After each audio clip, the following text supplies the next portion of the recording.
ছাড়তে পারি না। এর মূল কারণ আপনার এবং আমার পিছনে নফস এবং শয়তান লাগিয়া রইছে। এই নফসে চিন্তা ভাবনা করিও আর দুই চোখের পানি ফালাইয়া দিয়ে মাওলার কাছে বলো, মাওলা রে গুনাহ তো করিয়াই ফেলাইছি, তুমি মাফ না করলে কে আমাকে মাফ করবে, তুমি ক্ষমা না করলে কে আমাকে ক্ষমা করবে। চোখের পানি ফালাও। তুমি কি জানো চোখের পানির কত দাম? কিয়ামতের ময়দানে আল্লাহ পাক এক ব্যক্তিকে জাহান্নামের ফয়সালা দিয়া দিবে। অমনি চোখের একটা পশম বলবে, মাওলা তোমার নবী সত্য বলছে না মিথ্যা বলছে? আল্লাহ বলবে, আমার নবী যা বলছে সবই সত্য বলছে, মিথ্যা বলার তো প্রশ্নই হইতে পারে না। তখন চোখের পশম বলবে, মাওলা রে তোমার নবীর ঘোষণা, মান বাকা মিন খশিয়াতিল্লাহি হারামাল্লাহু তিলকাল আইন আলান নার। যেই চক্ষু তোমার ভয়ে জাহান্নামের ভয়ে কাঁদবে, সেই চোখের উপরে তুমি জাহান্নামের আগুন হারাম করিয়া দিবা। এইটা তোমার নবীর ঘোষণা। আমি চোখের পশম সাক্ষী দিতে আসি, তোমার এই বন্দার নামাজের দ্বারায় কত কান্না কানছে, রুকু দিকে কত পানি ঝরাইছে, সেজদায় পড়িয়া কত মাটি ভিজাইছে, অনেক সময় কান্দিয়া কান্দিয়া দাঁড়িয়ে ভিজাইয়া ভিজাইয়া কত পানি ফলাইছে। এত কান্নাকাটি করার পরে তুমি তাকে কিভাবে জাহান্নামের ফয়সালা দিলা? অমনি আমার মাওলা বলবে, হে জিব্রাইল, গোটা কিয়ামতের ময়দানে মানুষকে এলান করিয়া দে, জানাইয়া দে, অমুকের ছেলে অমুককে আল্লাহ পাক শুধুমাত্র চোখের একটা পশমের সাক্ষীর কারণে মাফ করিয়া দিছে। নবী আলাইহিস সালাতু ওয়াস সালাম তোমার জন্য আমার জন্য কত সুন্দর বিশারাতের ব্যবস্থা করছে। আইনাইয়া হাল্লা তাবকিয়ানি আলা জানবি, আইনাইয়া হাল্লা তাবকিয়ানি আলা জানবি, তানাসারা উমুরি মিয়াদি ওয়ালা আদরি।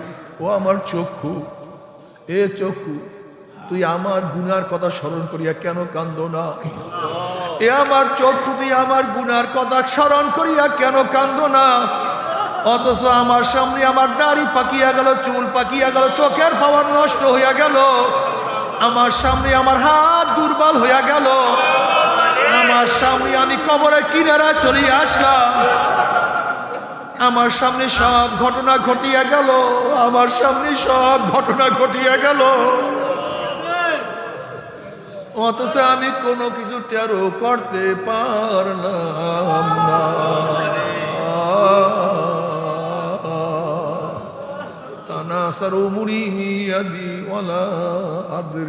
জানি না কবে কোন ঘটনা ঘটিয়া গেল। আমাদের সানাউল্লাহ নূরি আজকে দুনিয়াতে নেই, আল্লাহ জান্নাতুল ফিরদাউসের ব্যবস্থা করিয়া দাও।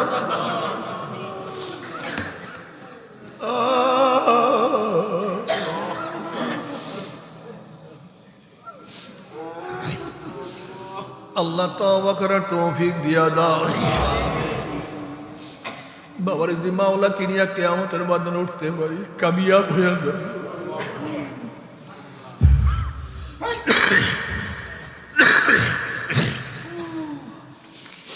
আর মাওলাকে না নিয়ে যদি কিয়ামতের ময়দানে উঠিয়া যায়,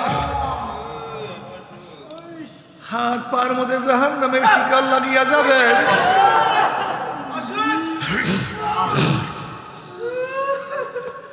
وأما من أوتي كتابه بشماله فيقول يا ليتني لم أوت كتابيا ولم أدر ما حسابيا يا ليتها كانت القاضية يا ليتها كانت القاضية ما أغنى عني ماليا هلك عني سلطانيا خذوه فغلوه ثم الجحيم صلوه ثم في سلسلة ذرعها 70 ذراعا فاسلكوها।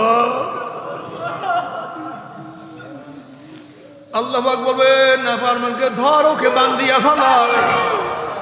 এই আদেশ দিয়ার সাথে সাথে 70 গজ লম্বা লম্বা আগুনের শিকল দিয়া নাফরমানকে প্যাঁচ দিয়া ফেলাইবে।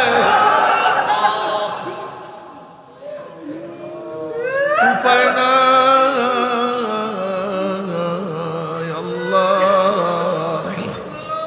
আল্লাহ তুই আমাদের সবাইকে মাফ করিয়া দাও, সবাইকে ক্ষমা করিয়া দাও। তবে মোমেন মুসলমান বলতে সবাই মনে চায় গুনার থেকে ফিরিয়া নেক আমল করিয়া মাওলার জান্নাতে, কিন্তু সবাই যাইতে মনে চায়। গুনাহ নিয়ে মাওলার জাহান্নামে কাউরে কিন্তু যাইতে মনে চায় না। কিন্তু কেনই বা আমরা নেক আমল করতে পারি না, কেনই বা গুনার কাম ছাড়তে পারি না? এর মূল কারণ আপনার এবং আমার পিছনে নফস এবং শয়তান লাগিয়া রইছে। এই নফস